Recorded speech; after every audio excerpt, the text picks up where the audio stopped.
Selamat datang di channel Zimar Imam. Sembari mendengarkan tinggalkan like dan komentarnya bosku.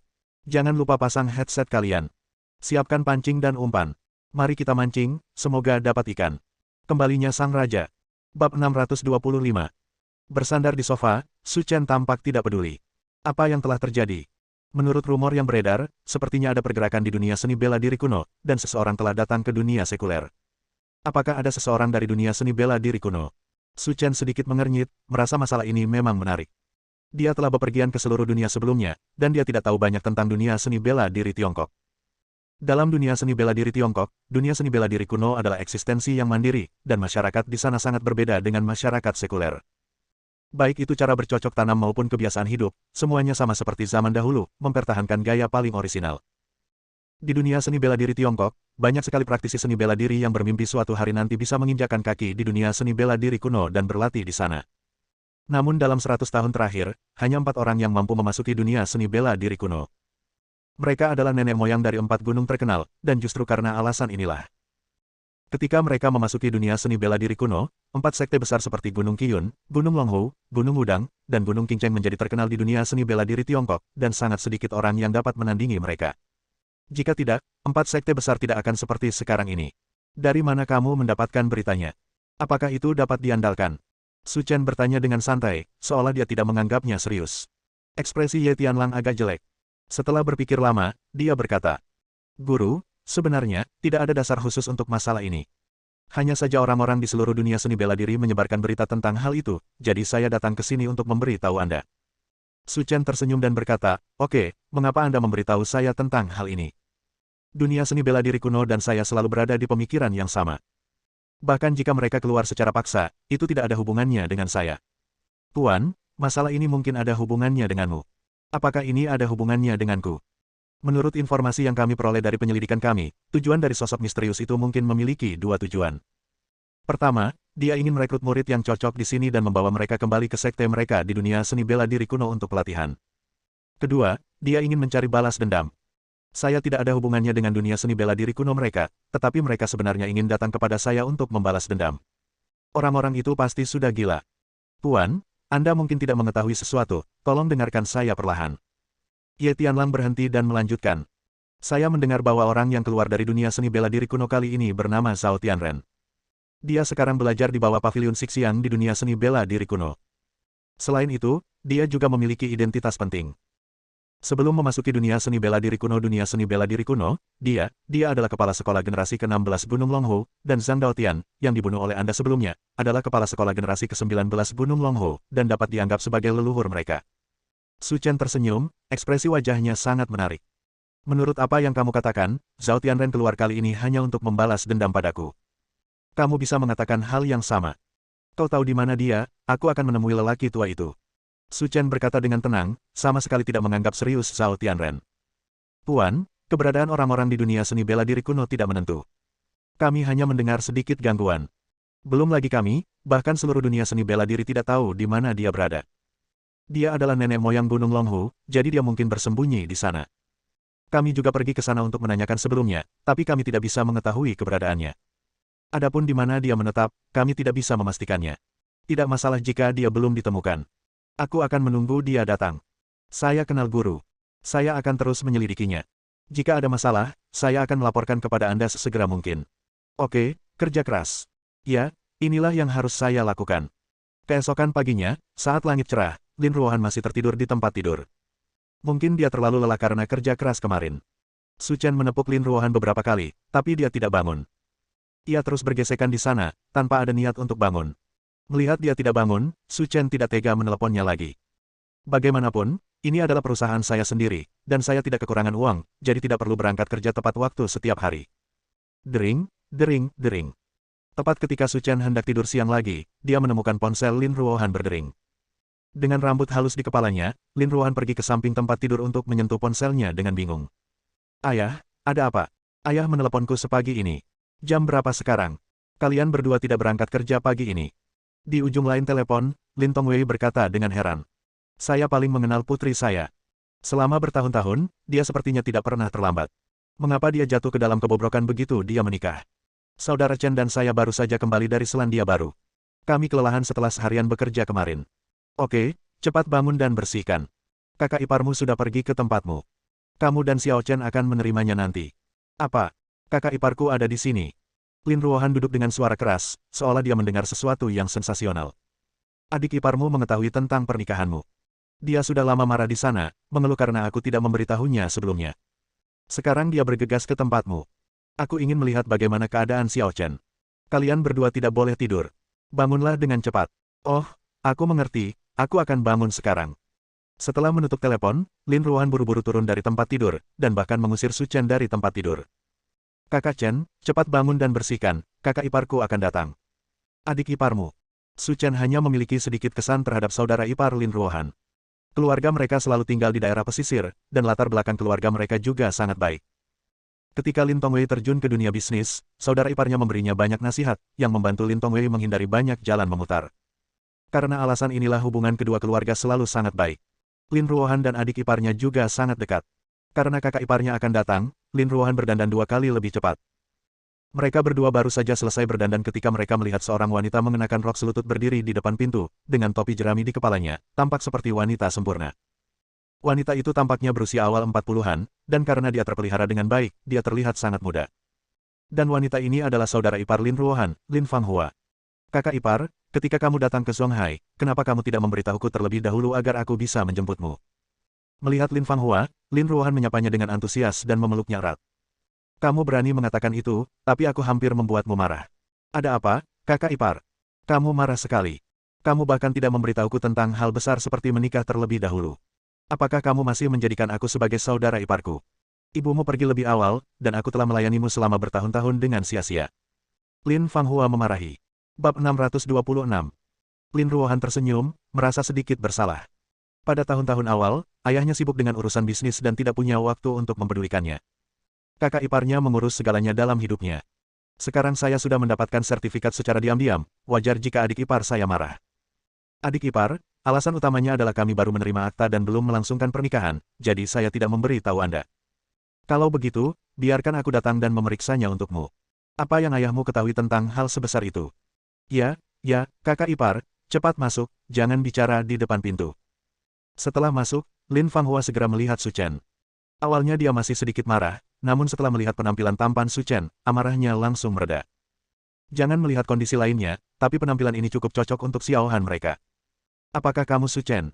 Lin Fanghua bertanya setelah duduk. Su Chen mengangguk, ini aku. Kamu sedang apa sekarang? Ini adalah masalah yang lebih dikhawatirkan oleh Lin Fanghua. Xiao Han mereka adalah CEO wanita terkenal. Nilai pasar perusahaan telah mencapai 100 miliar. Jika dia hanya memiliki wajah tampan dan tidak memiliki kemampuan untuk menandinginya, itu tidak akan berhasil. Adik ipar, kakak Chen adalah manajer proyek di perusahaan kami, dan sekarang kami berdua mengelola perusahaan bersama. Sebelum Su Chen bisa menjawab, Lin Ruohan berbicara terlebih dahulu. Apa? Bukankah itu sama dengan bekerja untukmu? Lin Fanghua berkata dengan heran. Lin Ruohan meregangkan rambutnya karena malu dan berkata. Bisa juga dikatakan begitu, tetapi saudara Chen sangat cakap. Skala perusahaan saat ini hampir semuanya berkat saudara Chen. Ekspresi Lin Fanghua segera berubah menjadi dingin dan berkata. Xiao Han, jangan mempermainkanku di sini. Apakah karena kemampuannya tidak cukup? Atur saja dia di sisimu dan bersiaplah untuk membesarkannya di masa depan. Su Chen mengerutkan kening, dan semburan rasa dingin dilepaskan. Namun hal itu dengan cepat menghilang. Bagaimanapun, pihak lain adalah saudara ipar Lin Ruohan. Dia telah merawatnya sejak dia masih kecil dan tidak bisa memperlakukannya seperti orang lain. Kakak ipar, sebenarnya bukan itu yang kamu katakan. Kakak Chen memang mampu dan telah banyak membantuku akhir-akhir ini. Dia paling tahu kemampuan kakaknya Chen. Bahkan jika kakak iparnya membicarakannya, Lin Ruohan merasa tidak nyaman. Yah, besok adalah akhir pekan. Jika kamu tinggal di tempatku selama beberapa hari, sepupumu akan selalu membicarakanmu. Ini. Lin Ruohan sedikit ragu. Proyek pulau buatan baru saja selesai dan masih banyak hal yang menunggu untuk diselesaikan. Tidak mudah untuk pergi ke tempat kakak iparku. Kenapa? Kamu sudah dewasa dan berhenti mencium adik iparku. Lin Fanghua berkata dengan marah. Tidak mungkin, aku akan mengemas barang-barangku sekarang dan kita akan pergi ke sana bersama. Aku juga merindukan pamanku dan Chan Yue. Karena terpaksa tidak punya pilihan, Lin Ruohan pergi mengemasi barang-barangnya dan bersiap untuk tinggal bersama Lin Fanghua selama beberapa hari. Namun segera, Lin Ruohan merasa lega. Dari awal hingga akhir, Lin Fanghua sangat baik padanya. Sudah lama sekali, jadi wajar saja jika dia pergi dan melihatnya sendiri. Keluarga Lin Fanghua tinggal di kota Jiangsu di pesisir pantai. Dalam hal skala, kota Jiangsu jauh lebih kecil daripada Zonghai, dan perkembangan ekonominya sedikit tertinggal, tetapi dibandingkan dengan kota-kota lain, kota ini juga sangat berkembang. 4 jam kemudian, sekelompok 3 orang berkendara ke kota Jiangsu. Rumah Lin Fanghua berada di pinggir kota Jiangsu. Karena udara di sini segar, dia membeli sebuah villa di sini untuk tempat tinggalnya sendiri. Paman Lin Ruohan, bernama Guo Hengye, memiliki kekayaan bersih lebih dari 30 miliar dan merupakan pengusaha lokal terkenal. Jika bukan karena kesalahan Su Chen, nilai saham grup Lin melonjak, jika tidak, keluarga Lin tidak akan mampu mengimbangi keluarga Guo.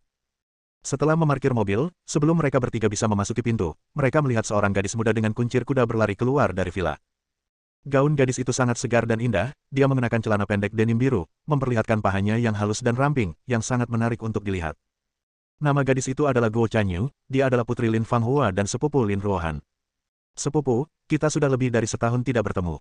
Aku sangat merindukanmu. Begitu dia keluar, Guo Chanyu memeluk Lin Ruohan dengan erat, yang sangat penuh kasih sayang.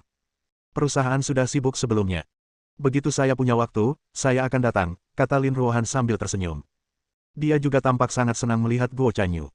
Hei, sepupu, ini sepupu iparku, dia sangat tampan, kata Guo Chanyu sambil mengedipkan mata. Oke, cepat masuk, ini bukan tempat untuk bicara. Desak Lin Fanghua. Sesampainya di ruang tamu, Lin Fanghua tidak melihat seorang pun di rumah dan bertanya. Di mana ayahmu? Bukankah dia pergi ke perusahaan hari ini? Wali kota Wang pergi bermain golf dengan ayah saya dan berkata dia akan mengizinkan kami pergi makan malam nanti, kata Guo Chanyu. Kalau begitu mari kita istirahat dan datang lagi nanti. Kudengar ayahmu punya proyek yang sangat penting. Selama wali kota Wang mengangguk, kesepakatannya sudah selesai. Oke. Ketika mereka sampai di rumah Guo, ketiga wanita itu mengobrol lama sekali. Su Chen senang dan duduk di samping. Mata Guo Chanyu melirik Su Chen dari waktu ke waktu. Awalnya saya sangat tertarik, tetapi setelah beberapa saat, saya tidak lagi bersemangat seperti sebelumnya. Sepupu, kudengar kamu dan suami sepupumu adalah tetangga ketika kamu masih muda. Guo Chanyu bertanya dengan rasa ingin tahu. Yah, kita tumbuh bersama. Lin Ruohan menjawab dengan sedikit malu. Kamu tidak bisa bersamanya hanya karena kamu tergerak. Jangan meremehkan sepupu iparmu. Sepupu iparmu sangat berkuasa. Lin Ruohan berkata dengan bangga. Ekspresi Lin Fanghua acuh tak acuh. Dia sudah melihat dengan jelas tentang mereka berdua. Kecuali ketampanannya, tidak ada yang bisa menandingi Ruohan. Dia pasti telah menipu keponakannya. Cincin. Saat beberapa orang sedang berbicara, telepon Guo Chanyu berdering. Ayah, ibu dan sepupu keduanya ada di sini. Oke, ayo ke sana sekarang. Tanpa mengucapkan sepatah kata pun, Guo Chanyu menutup telepon. Bu, ayahku sudah selesai bermain basket dan meminta kami datang untuk makan malam. Oke, Xiao Han, kamu juga berkemas, dan kita pergi makan bersama. Kakak ipar, jika ada orang luar di sini, jangan pergi ke sana. Ada apa? Kami sangat akrab dengan wali kota Wang, sama seperti anggota keluarga kami sendiri. Saya hanya ingin paman Anda memperkenalkan Anda kepadanya. Jika Anda datang ke kota Jiangsu untuk mengerjakan proyek di masa depan, Anda mungkin masih bisa melakukannya, gunakan dia. Lin Ruohan tidak ingin pergi, tetapi tidak bisa menolak, jadi dia mengalihkan perhatiannya ke Su Chen. Kamu sudah di sini, ayo kita ke sana dan melihat. Bab 627. Dipaksa tidak punya pilihan, Lin Ruohan berdandan sederhana dan bersiap untuk makan santai. Saat keluar, Su Chen dan Lin Ruohan berjalan di depan. Guo Chanyu berbisik. Bu, saya baru saja mendengar dari ayah saya bahwa putra wali kota Wang juga akan pergi. Kamu bilang Wang Guanyu juga akan pergi. Mata Lin Fanghua berbinar, kalau begitu, ini adalah kesempatan bagus. Kesempatan bagus apa? Bukankah Wang Guanyu baru saja kembali dari belajar di Amerika? Dia adalah talenta muda sejati, dan dia pasangan yang cocok untuk sepupumu. Bu, walaupun menurutku suami sepupuku agak gigolo, dan aku tidak setuju sepupuku bersamanya, tapi mereka berdua sudah mendapatkan sertifikatnya, jadi tidak ada yang bisa kamu lakukan, putuskan saja keluarga. Petik 2. Apa gunanya? Mereka belum mengadakan jamuan makan. Jika saatnya tiba, mereka akan bercerai dan tidak akan ada yang mengetahuinya. Benar, kata Guo Chanyu sambil berpikir. Lihatlah Su Chen. Selain tampan, dia tidak memiliki kemampuan sama sekali. Dia harus bergantung pada sepupumu untuk mendukungnya. Tidak apa-apa sekarang. Tapi jika waktu berlalu, sepupumu pasti akan menyesalinya. Jika kamu tunggu sampai saat itu untuk bercerai, itu akan terlambat. Itu benar. Jadi, aku harus menggunakan seluruh kekuatanku sekarang untuk mencekik mereka di buayan. Semakin banyak Lin Fanghua berbicara, dia menjadi semakin marah. Aku menyalahkan pamanmu untuk ini. Dia diam-diam memutuskan ini tanpa memberitahuku. Baiklah Bu, masalahnya sudah selesai. Tidak ada gunanya marah. Sebaiknya ibu segera memikirkan solusinya. Masalah ini tergantung pada apakah Wang Guanyu dapat memanfaatkan kesempatan ini. Setengah jam kemudian, sekelompok 3 orang tiba di lapangan golf Changling di kota Jiangsu. Ada sekelompok orang yang mengelilingi area tee, semuanya mengenakan kaos polo dan memegang tongkat pemukul mahal, mengobrol dan tertawa. Di antara kelompok orang itu, ada 2 orang yang menonjol. Salah satu dari mereka, yang mengenakan kemeja putih, berdiri di sana dengan sikap bangga menunjuk negara. Sepupu, pria berkemeja putih itu adalah Wang Beiwen, wali kota Wang dari kota Jiangsu. Lin Ruohan mengangguk tanpa ekspresi bersemangat. Kemudian, setelah perkenalan Lin Ruohan, Su Chen mengetahui bahwa pria parubaya di sebelah Wang Beiwen adalah pamannya, Guo Hengye. Meskipun ada banyak orang di dalam stadion, mata semua orang terfokus pada Wang Beiwen dan Guo Hengye. Yang satu adalah pejabat tinggi yang bertanggung jawab atas perekonomian, dan yang lainnya adalah orang kaya dengan kekayaan bersih lebih dari 30 miliar. Kedua orang ini sama-sama tokoh terkemuka di kota Jiangsu.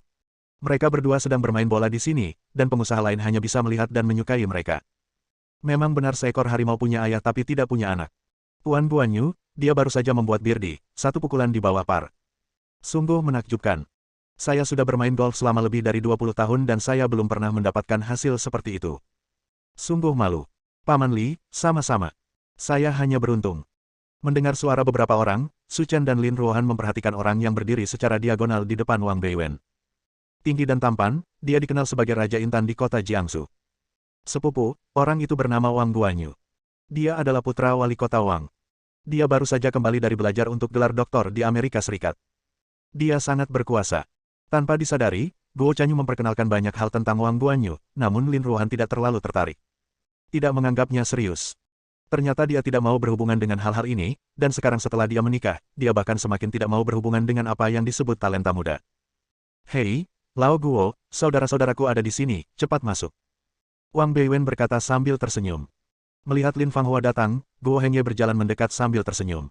Xiaohan menjadi semakin cantik seiring pertumbuhannya. Aku hampir tidak mengenalinya lagi. Paman, kamu sekarang adalah pengusaha terkenal di kota Jiangsu. Ada begitu banyak orang di sini, dan kamu masih mengolok-olok saya. Tidak mungkin, Paman mengatakan yang sebenarnya. Setelah mengatakan itu, Guo Hengye memandang Su Chen dan tanpa sadar berkata, "Siapa ini?" "Paman, namanya Su Chen, ya, dia suamiku," kata Lin Ruohan malu-malu. Ini, ekspresi Guo Hengye sedikit malu. Awalnya, dia ingin memperkenalkan Lin Ruohan kepada Wang Guanyu. Dan saya bahkan menyebutkan hal ini kepada wali kota Wang. Tapi sekarang, dia benar-benar membawa suaminya. Apa yang telah terjadi? Ekspresi keluarga Wang Beiwen sedikit berubah. Mereka baru saja berada begitu jauh ketika mereka melihat Lin Ruohan. Terlepas dari hal lainnya, penampilannya saja yang membuatku kaget, tapi aku tidak pernah menyangka hal seperti itu akan terjadi. Fanghua, apa yang terjadi?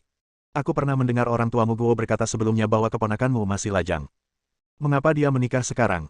Pembicaranya adalah seorang wanita parubaya cantik bernama Zhao Sueli, yang merupakan istri Wang Beiwen dan ibu Wang Guanyu. Lin Fanghua sangat pintar sehingga dia segera mendengar nada tambahan dari kata-kata Zhao Sueli dan menjelaskan dengan suara rendah. Keponakanku tidak pernah jatuh cinta sejak dia masih kecil. Dia bahkan tidak pernah memegang tangan laki-laki. Dia ditipu oleh laki-laki itu. Saat aku kembali dan berbicara dengannya, pernikahan mereka tidak akan berhasil. Jangan khawatir. Zhao Sueli dan Wang Guanyu merasa sedikit lega. Jika itu masalahnya, maka peluang mereka masih kecil. Jika itu adalah wanita biasa, dengan kekuatan keluarga Wang, dia tidak akan begitu tertarik. Tapi Lin Ruohan di depannya begitu cantik dan anggun sehingga tidak ada yang membencinya. Oleh karena itu, keluarga Wang juga bersedia memberikan sedikit kelonggaran mengenai masalah ini. Sepupu, apakah kamu tahu cara bermain golf? Kemarilah, ayo main 2 pukulan. Guo Chanyu berkata dengan penuh semangat. Aku tidak pandai dalam hal ini, jadi biarkan sepupu iparmu bermain denganmu. Sepupu ipar. Guo Chanyu memandang Su Chen dengan heran. Dia tidak menyangka bahwa dia, seorang anak laki-laki yang cantik, bisa memainkan olahraga tingkat lanjut seperti itu. Tapi melihat postur tubuhnya, dia sepertinya kurang pandai bermain. Sebagai seorang wanita, aku pasti akan rugi jika bermain golf dengannya, jadi lupakan saja. Kata Guo Chanyu dengan sedikit jijik.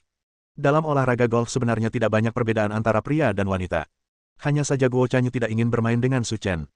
Yah, bagaimana kalau aku bermain 2 pukulan dengan pria ini dan aku bosan, kata Wang Guanyu sambil tersenyum. Nak, jangan konyol. Aku baru saja datang ke sini dan kamu harus bermain bola dengan mereka.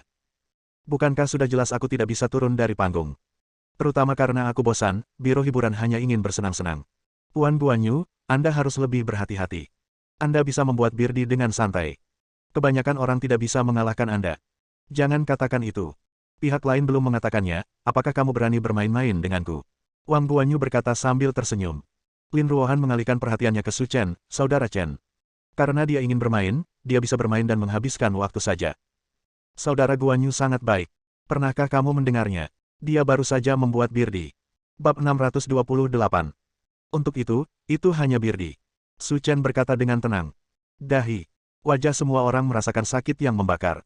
Mereka baru saja memuji Wang Guanyu, tetapi mereka tidak menyangka bahwa mereka tidak menganggapnya serius. Tampaknya ada seorang master di sini hari ini. Wajah keluarga Wang juga sedikit khawatir, dan Wang Guanyu berkata, karena Tuan Su tidak menganggap serius birdie, maka saat kita bermain nanti, saya tidak perlu menahan diri. Bagus. Ada percikan api di kedua sisi, dan para pengusaha kaya di sekitar mereka mundur dan menyerahkan tempat itu. Welewe tetkapaan ko. Wang Guanyu mengambil tongkatnya, berdiri di area tee, dan tanpa berpikir panjang, memukul bola dengan postur yang sangat standar. Tembakan yang bagus. Melihat di mana bola mendarat, semua orang yang hadir tidak bisa menahan diri untuk tidak berseru. Meskipun Wang Guanyu bukan putra Wang Beiwen, tembakannya masih cukup menakjubkan. Lapangan golf ini adalah lubang standar par 5. Pukulan yang dilakukan Master Guanyu mungkin merupakan birdie lainnya. Melihat postur ini, mereka tidak dapat dipisahkan. Memiliki 2 birdie berturut-turut jelas merupakan cerminan dari kekuatan saya sendiri. Jika saya berlatih lebih rajin dan bermain di kompetisi profesional, saya mungkin bisa mendapatkan hasil yang bagus. Tentu saja, ayah harimau tidak memiliki anak anjing. Wajar jika Tuan Guanyu memiliki kekuatan seperti itu. Setelah melakukan tembakan pertama, Wang Guanyu melakukan tembakan kedua di bawah pengawasan semua orang. Beberapa menit kemudian, terdengar seruan dari area tee. Bola elang, Tuan Guanyu benar-benar memukul bola elang, ya Tuhan, ini luar biasa. Ini adalah hole standar par 5, dan Master Guanyu menyelesaikannya hanya dengan 3 pukulan. Saya khawatir hanya ada sedikit orang di seluruh kota Jiangsu yang dapat menandingi Master Guanyu. Di tengah pujian dari semua orang, Wang Guanyu kembali sambil tersenyum. Hasilnya lumayan bagus, saya buat elang. Saudara Guanyu, kamu luar biasa. Kamu bisa melakukan hole in 3 dan bahkan memukul bola seperti ini. Untungnya, aku tidak datang untuk bermain denganmu, kalau tidak aku akan mencari pelecehan. Karena kamu perempuan dan kekuatan tubuh bagian atas tidak mencukupi, sulit bagimu untuk memukul birdie atau elang. Tapi bakatmu sangat bagus. Jika kamu berlatih lebih banyak, kamu seharusnya bisa mengejarku. Sambil tersenyum, Guo Chanyu terkekeh, berbalik dan berkata kepada Su Chen. Sepupu ipar, kalau tidak, kamu harus berhenti bermain-main dengan kakak Guanyu. Kenapa kamu tidak bermain? Guo Chanyu mengerutkan bibirnya, terlihat jelas bahwa dia ingin menyelamatkan mukanya dan menanggung akibatnya. Dia hanyalah seorang bocah lelaki tampan yang mengandalkan sepupunya untuk mendukungnya sepanjang hari. Dia masih ingin bersaing dengan Wang Guanyu dalam olahraga orang kaya ini. Saat dia kalah, bahkan sepupunya pun akan malu. Oke, Chanyu, ini biro hiburan. Anak-anak muda berkumpul untuk bersenang-senang. Menang atau kalah bukanlah masalah besar. Jangan terlalu serius, kata Wang Guanyu sambil tersenyum. Saudari Sueli, anak Guanyu ini sangat baik. Dia berbicara dengan baik dan tahu cara mengukur. Di antara teman-temannya, saya belum pernah melihat orang sekuat Guanyu. Di masa depan, kita harus memberi jalan kepada Chanyu dan dia. Belajarlah banyak. Lin Fanghua berkata sambil tersenyum. Lihatlah pujian yang kamu berikan kepada kami Guanyu, aku malu. Ini bukan sebuah bualan, ini hanya mengatakan kebenaran. Keluarga kami Guanyu baik, dan keponakanmu Lin Ruohan juga gadis yang baik, dan dia pasangan yang cocok untuk Guanyu. Siapa bilang bukan itu masalahnya? Kami hanya terlambat selangkah dan membiarkan bocah itu Su Chen berhasil. Tapi itu tidak masalah. Setelah keponakanku melihat kelebihan Guanyu, dia akan bisa memahami apa yang terjadi. Siapa bilang tidak? Zhao Sueli berkata tanpa basa-basi. Setelah Wang Guanyu selesai bermain, giliran Su Chen yang melakukan tee-off. Lin Ruohan bertanya dengan tenang dari samping. Saudara Chen, klub mana yang kamu suka? Saya akan membantu kamu memilih. Tidak masalah, bantu aku memilih satu, kata Su Chen sambil tersenyum. Untuk permainan yang membosankan, Su Chen merasa dia bisa mencetak bola meski dengan kain pel. Klub atau apapun, tidak masalah. Lin Ruohan mengangguk dan memilih satu yang menyenangkan matanya. Saudara Chen, apa pendapatmu tentang ini? Cukup bagus, gunakan saja ini. Setelah mendengarkan percakapan keduanya, ekspresi orang-orang yang menonton di sela-sela sedikit tidak wajar. Sepupu, apakah kamu yakin sepupu iparmu bisa bermain golf? Guo Chanyu bertanya. Tentu saja, sepupu iparmu sangat pandai bermain basket. Lin Ruohan berkata tanpa basa-basi. Di lapangan golf Zonghai, saudara Chen hanya belajar sendiri selama 1 menit sebelum dia melakukan hole-in-one. Kalau tidak hebat, maka tidak ada orang hebat. Klub yang kamu ambil jelas rusak, tapi dia tetap bilang bagus. Ini jelas amatir. Yang buruk. Ekspresi Lin Ruohan sedikit terkejut. Setelah memetik dalam waktu yang lama, dia benar-benar mengeluarkan yang rusak. Tuan Su, tongkat di tangan Anda bengkok. Anda bisa menggantinya dengan yang lain. Jika Anda tidak tahu bagaimana memilih, saya bisa meminjamkan Anda tongkat impor yang saya miliki. Saya pikir klub ini cukup bagus dan itu tidak mempengaruhi permainan saya. Su Chen berkata dengan tidak tergesa-gesa. Karena wajah Guo Hengye, orang-orang kaya yang berdiri di sekitarnya tidak bisa menahan tawa. Ini hanyalah sebuah tamparan di wajah, mencoba menyelamatkan muka dan menanggung akibatnya. Guo Chanyu juga merasa malu, tapi yang lebih penting, dia merasa tidak berharga untuk sepupunya. Sepupuku sangat cantik dan cakap, tapi pada akhirnya dia pelit, untuk wajah cantik yang hanya tahu cara pamer. Kejahatan apa yang dilakukan sepupuku di kehidupan terakhirnya? Karena Tuan Su tidak membutuhkan bantuan saya tidak akan berkata lebih banyak. Sekarang giliran Anda untuk memulai. Wang Guanyu menyerahkan posisinya, dan Su Chen juga berjalan. Meskipun dia belum pernah memainkan hal seperti ini sebelumnya, itu tidak sulit bagi Su Chen. Kapan? Dengan suara yang nyaring, Su Chen langsung menendang bola tersebut tanpa melakukan persiapan apapun. Langkah ini membuat semua orang tampak terkejut. Kamu sedang bermain bola kaca, kamu santai sekali, kenapa kamu tidak mempersiapkan diri?